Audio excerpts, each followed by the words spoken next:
Bismillahirrahmanirrahim. Assalamualaikum warahmatullahi wabarakatuh. Waalaikumsalam warahmatullahi wabarakatuh. Amin ya rabbal alamin. Alhamdulillah. Memang selama ini penelitian tentang kanker disebabkan dari apa belum pernah ditemukan oleh teman-teman yang memang meneliti tentang kanker. Jadi masih meraba-raba karena penelitiannya jelas sampai sekarang juga belum diketemuin ini dari makan apa atau minum racun apa, nggak pernah tahu. Atau kebanyakan makanan yang ada di supermarket, ini kata orang-orang tertentu ya. Jadi insya Allah kalau dilihat dari sisi akhlak dan kemudian alhamdulillah Allah mengizinkan saya memahami tentang hal tersebut. Kalau kalimat itu sudah kanker atau rusaknya organ di dalam tubuh, insya Allah itu ada unsur marah. Marah yang kuat sekali. Apapun bentuknya, tumor di otak, tumor di belakang mata, itu ada unsur marah. Kalau tumor, marah yang disimpan di dalam pikiran, kalau di otak. Kalau kanker payudara, marah yang sudah ada di dada sebenarnya. Jadi marah yang ada di dada itu kan seperti kasus begini nih, umpamanya Haji J itu punya istri itu galak, ngomel, galak. Nah sebenarnya Haji J itu juga punya emosi yang cukup lumayan tinggi. Nah di titik itu karena memang Haji J itu nggak ingin keluarganya dia dengan istrinya berantem kan, istrinya waktu ngomel marah Haji J kan bisa aja diem, tapi marah. Nah diem dan marah yang kuat tersebut bagi laki-laki biasanya yang disimpan, biasanya nih ada dua kemungkinan. Kalau Haji J itu punya sifat tersinggungan, insya Allah nanti kankernya baru. Tersinggung, jadi gampang sekali tersinggung. Tapi kalau Haji J itu hanya cuma marah kalau ada masalah, biasanya ini bengkak pada jantung. Jadi ada beda-bedanya. Nah kalau marah ini disimpan, ya bisa aja memang pada saat tersebut jantungnya bengkak, kemudian kena kanker paru bisa. Karena akhirnya kan marah dengan pasangan itu, akhirnya kalau pasangan ngomong apa kan jadi marah terus akhirnya. Kan udah terbiasa seperti itu. Karena pasangannya juga pemicu Haji J emosional. Nah kanker itu sendiri insya Allah kalau di payudara adalah menyimpan marah. Jadi sudah marah itu sudah di sini, tapi nggak bisa dilepas. Menyimpan marah di sini. Nah, insya Allah di daerah sinilah nanti tempatnya makhluk Allah yang namanya jin. Jin itu nanti juga jin, bukan jin bumi, bukan jin pocong, gendru, bukan siluman, bukan. Itu jin yang diizinkan oleh Allah Ta'ala.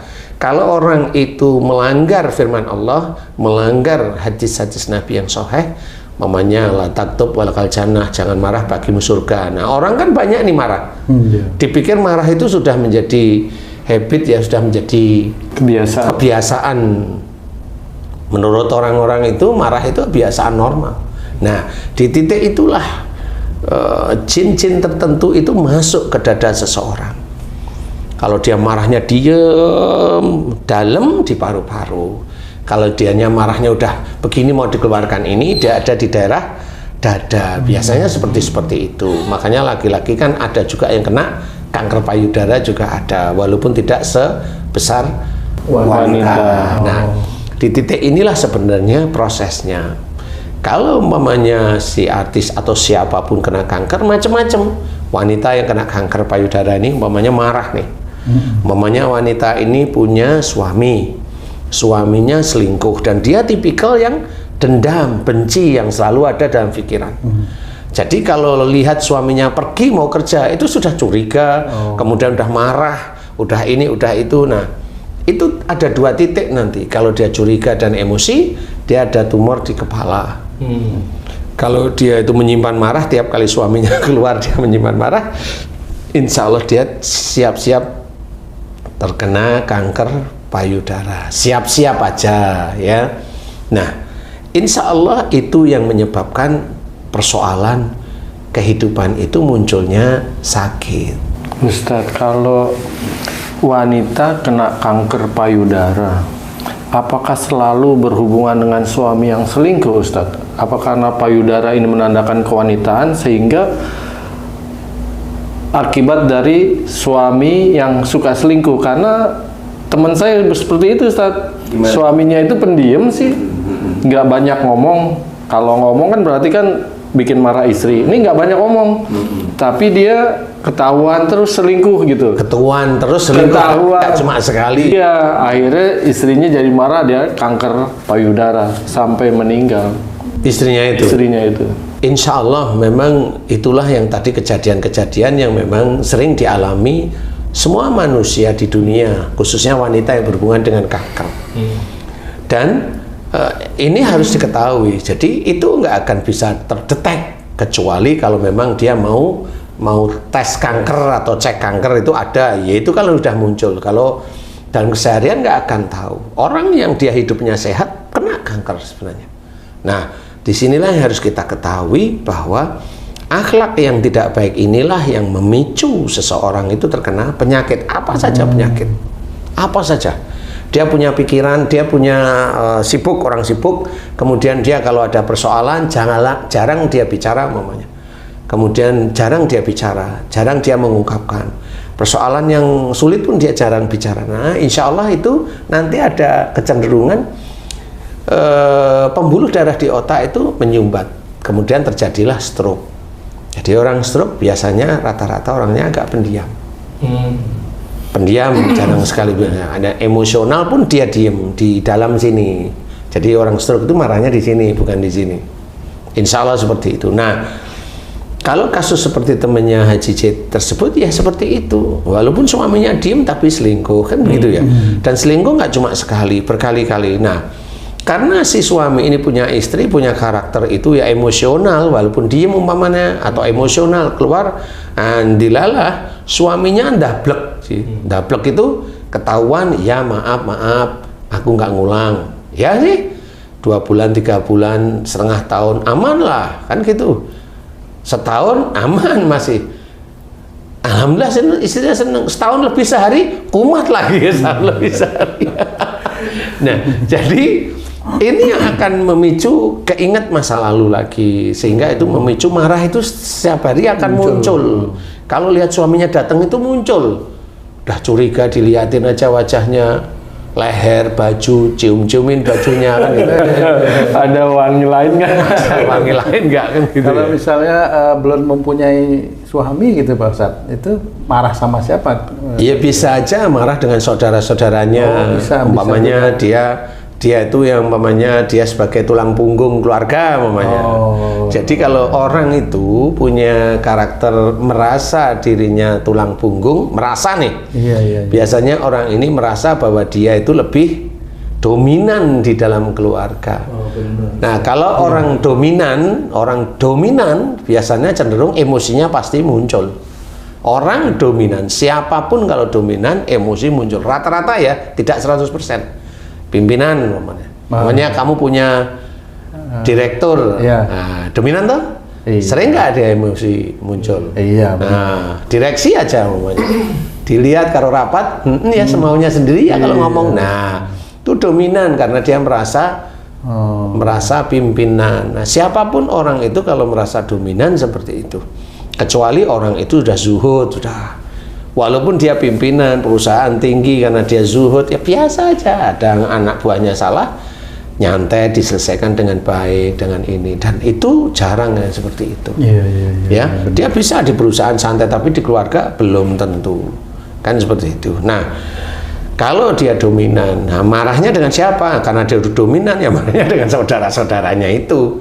Kamu kok nggak bisa, ini kok nggak bisa, nanti sebenarnya saudaranya di sana, kamu kok ini nggak bisa ini, nah terus kan begitu terus.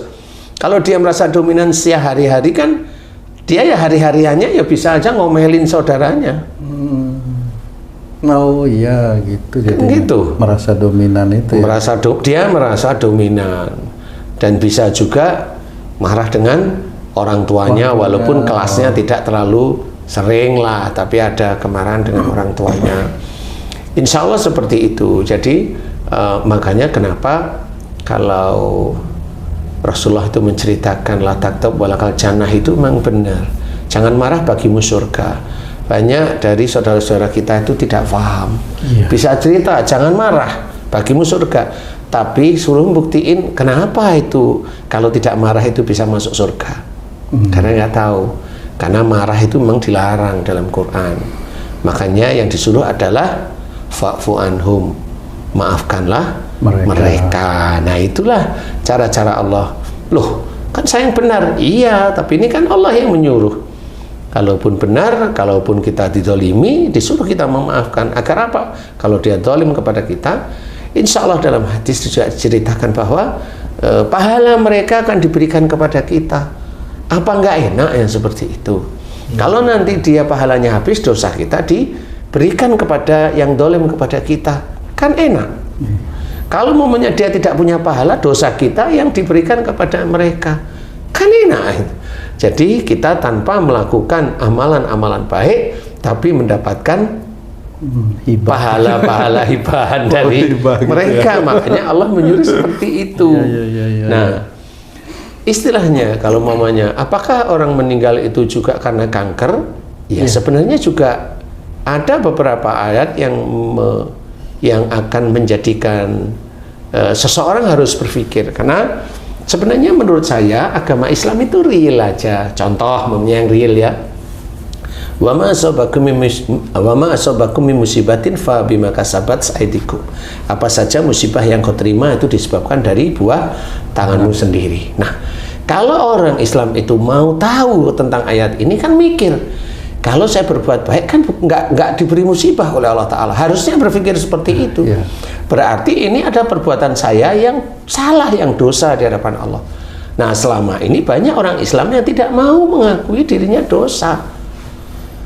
Nah, kalau musibah itu apa? Ya musibah itu termasuk sakit, itu ya musibah. Kena duri pun itu juga musibah sebenarnya. Ya, cuma harus kita cari ini bab yang dosa apa. Kan gitu. Kalau tadi umpamanya kena kanker payudara, itu kan marah yang disimpan di daerah sini. Berarti nanti sakitnya juga di daerah situ. Kanker nasofaring di daerah tenggorokan, langit-langit, lidah dan sebagainya, itu juga berhubungan dengan itu. Kenapa dia kena kanker nasofaring? Coba kita cek nasofaring itu hubungannya apa? Mata, hidung, mulut, kan gitu ya. Nah, hubungan dengan mata, hidung, mulut. Mata itu kan yang terlihat deket-deket gini. Hidung menarik udara pun di deket. Nggak mungkin hidung kita di sini narik udara dari Monas, kan nggak mungkin. Kan begitu. Iya, benar. Nah, mulut pun kita akan ngomong sesuatu yang ada di sekitar kita. Oke. Ya, kalau momennya di luar, itu kan pakai HP namanya. Beda. Kan gitu. Beda. Nah, di titik itulah kita berbicara bahwa sebenarnya kanker nasofaring itu berhubungan dengan lingkungan kita sendiri, ya keluarga, ya istri, ya suami, ya orang tua, ya saudara-saudara, seperti itu nasofaring. Seperti itu. Nah, di titik inilah kita harus memahami bahwa kesalahan saya di sini. Kalau kanker umpamanya di usus itu untuk apa fungsinya? Kan Allah itu menciptakan manusia itu tidak ada yang sia-sia, bisa betul. Untuk belajar sebenarnya. Makanya dalam Quran diceritakan di dalam tubuh kita pun ada kebesaran Allah. Iya, betul. Ada kebesaran Allah sebenarnya.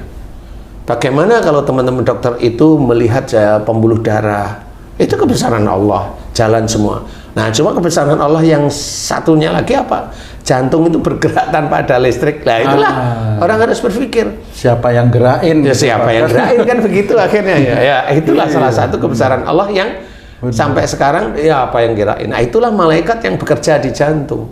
Nah, di titik ini kebesaran Allah itu ya sama. Usus itu fungsinya apa? Fungsi usus ini pun sebenarnya tahu.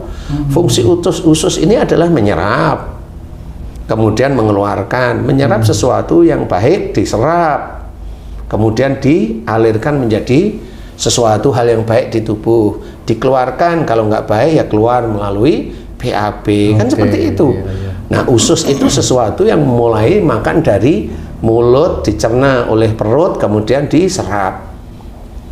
Berarti ini hubungannya adalah persoalan sehari-hari di dalam keluarga. Berarti kalau ada orang kena kanker usus, ini insya Allah masalahnya di dalam keluarga aja. yang dia kalau ada masalah dalam keluarga tidak mampu menyelesaikan. Nah, itu pun harus diketahui. Inilah wa ma asabakum min musibatin fa bima kasabat aydikum. Allah menyuruh kalau sudah ketemu ini berarti berarti banyak salah dan dosa ya saya. Bagaimana cara mengatasinya? Loh, kalau dosa Allah sudah menyiapkan banyak ayat yang lain. Wasari'u ila maghfiratin min rabbikum. Lah kan jelas. Bersegeralah kamu ke dalam ampunan Allah. Maksudnya apa? Taubat kepada Allah, mohon ampun kepada Allah. Kan jalan itu namanya. Betul. Kan seperti itu. Dan itu sangat jarang dilakukan oleh saudara-saudara kita, termasuk kita sendiri, jarang paham. Yang disiksa oleh Allah Ta'ala besok di neraka itu apa? Ya tubuh. Tubuh melakukan apa? Ya dosa sebenarnya. Jadi ini yang harus kita ketahui bahwa kanker payudara ini bisa disebabkan macam-macam. Karena itu kan menyimpan marah sebenarnya. Umpama nih si istri kanker payudara nih, saya nangani nih. Kenapa kanker? Dengan dilihat dari usia yang sekitar 60-an ini, ini pasti insya Allah dengan suaminya. Saya tanya, Bu, suaminya ada? Saya sudah bisa. Oke. Kenapa bisa? Nggak tahu Ustaz, saya ditalak. Oke. Kenapa ditalak? Nggak ngerti, karena pada waktu itu saya itu paham suami saya kok sudah tidak memperhatikan saya. Yang dulunya memperhatikan itu ya sebenarnya biasa aja sebenarnya, cuma kok nggak pernah nyapa, nggak pernah ini, diem. Nah, di titik itulah saya bingung bertahun-tahun. Saya nggak ngerti ini ada masalah apa. Akhirnya ditalak lah, marahlah beliau, istrinya. Sehingga marah di situ kan menyimpan, ada benci, ada dendam barangkali waktu itu ya. Nggak ada apa-apa kok minta ditalak dianya gitu. Jadi bisa aja kanker itu muncul lewat situ, bisa. Izin Pak Ustadz, satu lagi nih. Tadi kan disampaikan sakit itu karena kesalahan dan dosa akhirnya muncul sakit. Itu banyak teman-teman saya yang juga kurang setuju kan gitu Pak Ustadz. Ada yang komen-komen banyak. Katanya sakit itu kan menggugurkan dosa. Lah ini gimana? Tadi kalau saya runut Pak Ustadz, akhirnya memang dengan mohon ampun jadi dosanya digugurkan. Tapi yang dikatakan sakit menggugurkan dosa yang seperti apa itu Pak Ustadz? Iya. Jadi sebenarnya dalam hadis sakit itu menggugurkan dosa itu insya Allah itu seperti ini. Jadi seseorang yang sehat saat ini nih, sehat nih. Iya. Tapi pada waktu dulu dia kan melakukan kesalahan nih, kedoliman, ngomong kasar dan sebagainya. Tapi pada saat umur setelah umur kayak Haji C, kayak kamu kalau sadar kan nggak mau melakukan sesuatu kedoliman ya, nggak mau lah. Amin. Yang mana nih amin ini? Nggak mau melakukan kezaliman dong, yang terakhir. Aminnya kayaknya kurang tulus deh. Sadarnya belum amin. Jadi dia sudah mulai bijak, terus kemudian dia mencoba melakukan amalan-amalan ibadah yang baik. Mohon ampun, continue. Nah, yang dulu itu dia jarang mohon ampun. Ini mohon ampun jelas ya. Jika mulutnya dulu itu berucap tidak baik, dimohonkan ampun. Jika dulu otaknya selalu suuzon, dimohonkan ampun. Jika dulunya itu matanya kalian lihat cewek itu jelalat, dan pikirannya jelek, dimohonkan ampun. Kalau sadar nih. Iya. Ini kalau sadar itu. Iya. Saya ulang kalau sadar ya. Iya, kalau sadar ya. Kalau sadar ya. Iya. Kemudian telinganya mendengar sesuatu yang begitu, dimohonkan ampun, menyimpan marah, dimohonkan ampun. Nah, di titik inilah seseorang kalau dia sudah mulai, dia mohon ampun istiqomah, nah, doa-doanya mohon ampunnya mulai diampuni oleh Allah Ta'ala, jujur kesalahannya. Nah, sebenarnya ada proses di luar ini sebenarnya menjadi satu. Prosesnya ini saya ceritain. Seseorang yang melakukan kesalahan, melanggar syariat Islam, sebenarnya orang tersebut sudah ada jin yang disiapkan oleh Allah Ta'ala merusak tubuhnya. Oh, sudah ada potensi. Sudah ada potensi. Tinggal nanti kapan Allah itu akan meledakkan. Nah, itu ada potensi sebenarnya. Proses ini dari proses yang dulu umpamanya Haji C pada waktu muda belum terjadi. Sakitnya belum terjadi. Nah, pada saat sudah mulai dia itu paham, dia mohon ampun. Nah, pada saat dosa-dosanya insya Allah diampuni oleh Allah Ta'ala, jin-jin yang menempel tubuh mulai keluar. Nah, keluar dari tubuhnya Haji Jim itu atau siapapun orang-orang Islam itu, keluarnya itu tidak nyaman. Tidak nyaman, pokoknya nggak nyaman aja.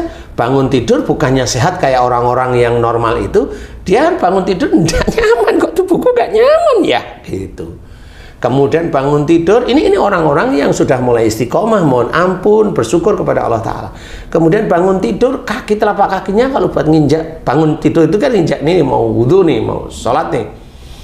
Itu sakit, tapi nanti beberapa menit, enggak sampai 10 menit, kakinya sudah enak. Nah, itu ciri-ciri orang yang insya Allah digugurkanlah dosanya oleh Allah Ta'ala. Muncullah sakit seperti itu. Dan sakit seperti itu kalau dicek di lab, enggak ada penyakitnya. Gula normal, asam urat normal, kolesterol normal, semuanya normal. Nah, inilah penyakit yang dalam hadis tersebut insya Allah dikatakan menggugurkan dosa. Menggugurkan dosa sebenarnya. Jadi harus difahami. Nanti kalau dikasih imbangan umpamanya, ada nih imbangannya 1, seseorang yang ibadahnya cukup lumayan, nggak usah bagus-bagus amat lah, cukup lumayan bagus, ini menggugurkan dosa, oke, kita lihat. Kemudian ada orang yang dia nggak beribadah, maksudnya dia Islam tapi nggak sholat, perilakunya ngawur, dia sakit, sama-sama masuk rumah sakit, menggugurkan dosa nggak? Kan bisa jawab? Iya. Padahal sama-sama Islam ya. Pembandingannya itu ya. Harus ada perbandingan. Lah kan nggak bisa jawab. Akhirnya dia harus ngomong juga dengan orang yang nggak pernah sholat walaupun dia Islam, itu juga menggugurkan dosa. Ya harusnya itu. Oke, ya. Karena hadis ini memang dipergunakan untuk semua manusia. Nah, inilah yang harus kita ketahui, enggak seperti itu. Sehingga banyak orang Islam yang merasa dirinya tidak punya dosa. Baguslah kalau nggak punya dosa, kan gitu. Padahal dia ngerti, sering dengar yang namanya semua anak cucu Adam itu pasti ada dosa. Berdosa. Jadi kan nggak ketemu semuanya. Nah, inilah yang harus difikirkan secara matang. Itu sebenarnya. Jadi bukan asal menggugurkan dosa. Nah, cara berdoa kalau umpamanya ada kanker payudara, ya kita harus paham. Oh iya, jadi ibu-ibu atau mbak-mbak itu harus paham. Oh iya, berarti marah saya kepada itu harus ngerti. Habis itu minta maaflah kepada beliau-beliau yang sering dimarahin. Sering minta maaf, kemudian mohon ampun kepada Allah Ta'ala. Kemarahan yang disimpan atau kemarahan yang diledakkan khususnya yang disimpan, dimohonkan ampunan tulus, kemudian berjanji pada Allah Ta'ala untuk tidak marah lagi lillahi ta'ala. Nah, disitulah yang namanya taubatan nasuha. Ini yang diajarkan oleh Rasulullah. Jadi taubatan nasuha itu bukan dalam bentuk saya nyuri, belum tangannya dipotong, belum didor sama polisi, sudah tobat, itu taubatan nasuha. Enggak cuma itu, penyakit pun sama, ada taubatan nasuha, kan gitu. Jadi harus difahami, belajar seperti itu. Islam itu real. Jadi kalau seorang Islam merasa dirinya nggak punya dosa, monggo.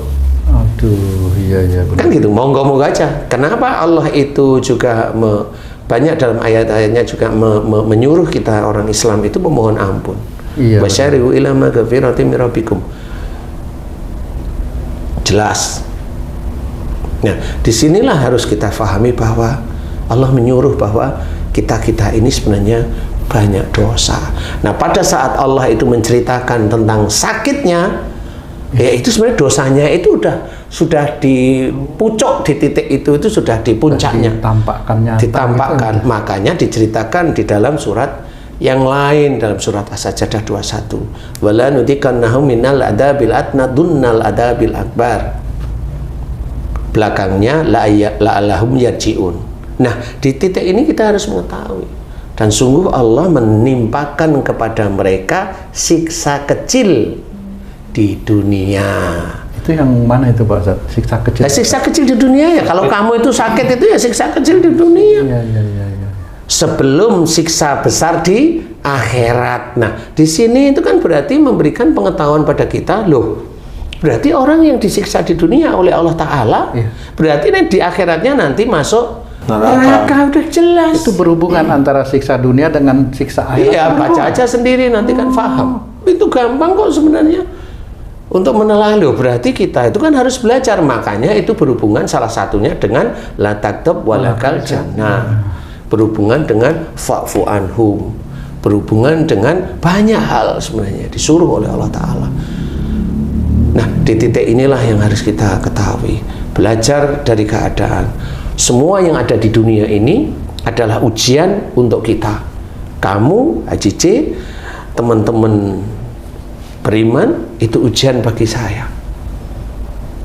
Tabrakan di jalan ujian bagi kita agar hati-hati. Ya, masalah politik yang carut marut ya ujian bagi kita. Mau kemana nih mulut? Mau kemana nih kita memberikan sesuatu? Kan ujian untuk kita. Kita disuruh apa? Terjadinya politik di negara kita, ini memang sudah salah satu sudah jadi takdir kita yang harus kita jalani. Ya begitu, kamu membeli pecel, kamu mikir lihat gambarnya itu ada nasi pecel, ada peyek, ada tempe, ada telur asin, oh enak ini. Kamu makan bilang nggak enak, ya nggak usah kamu makan. Kan begitu, karena ujian bagi kamu, kan begitu. Gini Pak Ustadz, apakah ujian itu ditujukan kepada manusia oleh Allah itu untuk meningkatkan taraf hidupnya manusia itu ke depan gitu Pak Ustadz? Sebenarnya persoalannya itu kan ringan aja. Ujian itu diberikan oleh Allah Ta'ala memang untuk meningkatkan iman. Bukan taraf hidup itu Pak Ustadz? Taraf hidup itu kan dunia. Meningkatkan iman sebenarnya. Jadi kalau taraf hidup nanti kalau orang lulus kaya berarti. Ya enggak seperti itu. Lah kan kasihan saudara-saudara kita yang mohon maaf nih ya, teman-teman yang jualan sayur, teman-teman yang tukang becak, teman-teman tukang parkir, yang dia sholatnya khusyuk setiap saat di masjid. Lah kalau itu dikasih ujian, insya Allah dia lulus. Kenapa dia kok nggak kaya-kaya, taraf hidupnya kok masih seperti itu? Karena kalimat-kalimat itu nggak pas. Ujian itu untuk meningkatkan iman kepada Allah Ta'ala. Dan itu akan memberikan pahala nantinya kalau lulus. Ujian itu kalau lulus insya Allah imannya meningkat. Nah, iman itu kita tidak akan pernah tahu. Hubungannya dengan akhirat ya Pak? Ya hubungannya dengan akhirat. Terus kita ketahui bahwa belajar di muka bumi ini ujian. Semuanya ujian. Anak kita menguji kita, harta kita menguji kita. Ya, pekerjaan kita menguji kita. Katanya pekerjaan ibadah kan gitu, katanya pekerjaan yang mana ibadah. Kamu bekerja di tempat situ, yang ibadah yang mana kan bisa tahu akhirnya. Compang camping banyak tidak ibadah. Iya, yang mana pekerjaan ibadah? Iya, yang memang ada di relnya Allah. Di dalam bekerja jangan nyuri, jangan minta dek titip ya nanti 1,5 M di proyek itu ya. Yo jangan ngomong seperti itu. Itu nggak ada ibadahnya sama sekali dia bekerja. Nah inilah harusnya diketahui. Jadi bagi ibu-ibu yang ada kanker saat ini, ayo kembali ke jalan Allah. Koreksi satu-satu, muhasabah kita serius. Walaupun mamanya suaminya salah, ayo sementara di pause dulu suaminya. Di pause itu maksudnya jangan terlalu diindahkan.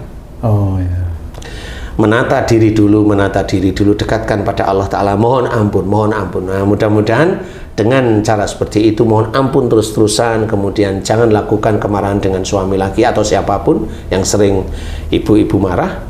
Belajar, itulah taubatan nasuha. Mudah-mudahan kankernya insya Allah dimudahkan oleh Allah Ta'ala untuk sembuh. Insya Allah, amin. Wallahu a'lam. Alhamdulillah. Terima kasih banyak Pak Ustadz penjelasannya. Para pemirsa dan sahabat beriman dimanapun berada, demikian tadi telah dijelaskan panjang lebar oleh guru kita Pak Ustadz Danu mengenai satu penyakit ini yang menjadi momok bagi kaum ibu-ibu wanita, yaitu kanker payudara. Semoga apa yang kami tayangkan melalui video kali ini bisa bermanfaat untuk meningkatkan keimanan dan ketakwaan kita kepada Allah Subhanahu wa Ta'ala. Saya Tung pamit diri, sampai jumpa di video kami yang lain. Wassalamualaikum warahmatullahi wabarakatuh. Waalaikumsalam warahmatullahi wabarakatuh. Alhamdulillah.